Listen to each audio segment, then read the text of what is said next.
All right, we got some interesting news and things that was said today. It looked like Caitlin Clark might have responded to Project B offer, allegedly. Clark, a deep one. And a 13 shooter. Can't touch. Clark pulls. Clark outside. Clark, step back. Check this out. Caitlin Clark just walked away from the WNBA.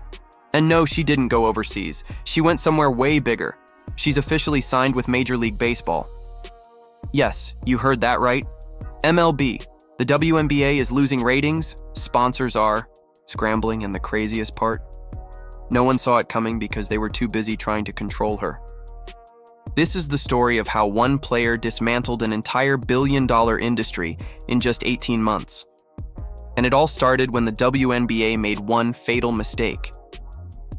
When Caitlin Clark entered the league in 2024, the WNBA had a once-in-a-generation phenomenon, the biggest name in women's sports history.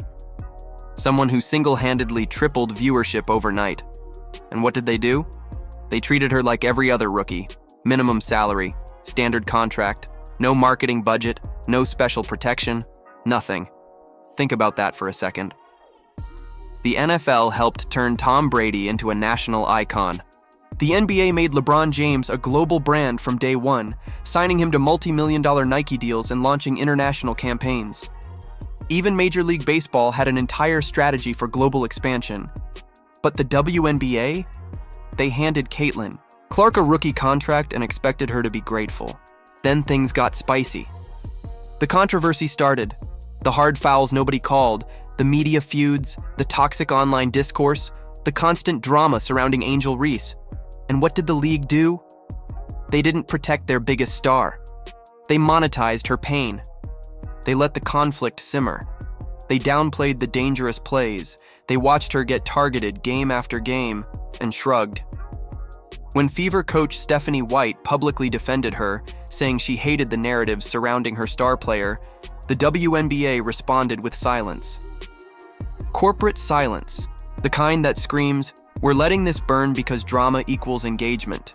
They chose short-term clicks over long-term respect. And Caitlin Clark noticed. She saw them sacrifice her mental health for metrics. She realized they didn't actually want her to succeed. They just wanted her to be controversy. That's when everything changed. Then came the injury. Just a few games out, nothing career-ending, just a minor setback. But when she wasn't on the court, something shocking happened. The WNBA's national TV viewership allegedly dropped between 40 and 55%. Let that sink in. One player, gone for a few games, and half of the entire audience disappeared. The viewers didn't come back for weeks. Some didn't come back at all. That wasn't just a player missing from the lineup.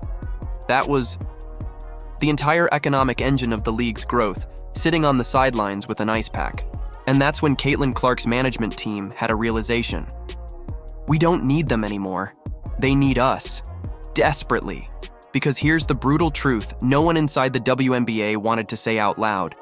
The league's ratings explosion wasn't because the WNBA suddenly got better. It wasn't because of brilliant marketing, clever rebranding, or strategic TV deals. It was one person, one 23-year-old girl from Iowa wearing a Fever jersey. She wasn't just a player. She was the movement. Caitlin Clark built the WNBA, not the other way around. She brought in mothers who had never watched women's sports, teenagers who had never followed basketball, international fans who suddenly cared about the WNBA for the first time, global sponsors who finally started paying attention. She didn't just grow the league, she transformed it.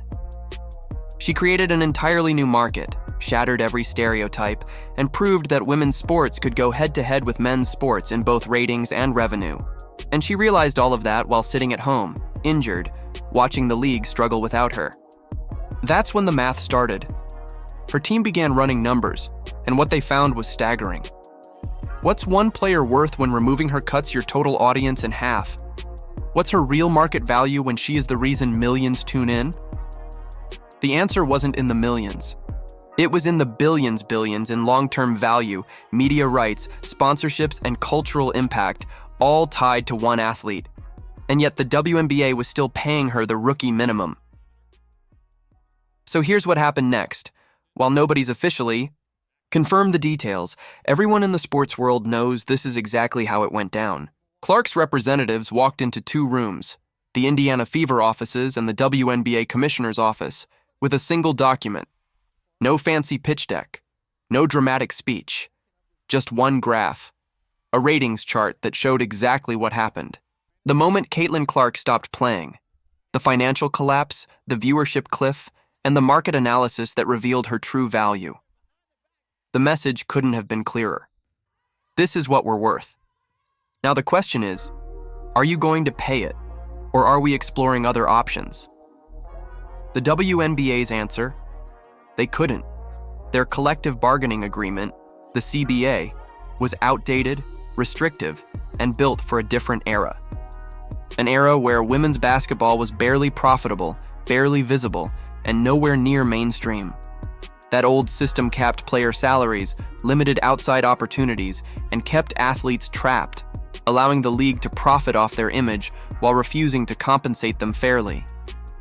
It was a model designed for scarcity, but Caitlin Clark had just proven the WNBA was now overflowing with abundance because of her. So instead of begging the WNBA to change, her team went over their heads. They asked the world, and that's when the calls started coming in, not just from Europe, but from Major League Baseball. Major League Baseball had been chasing the women's sports market for years.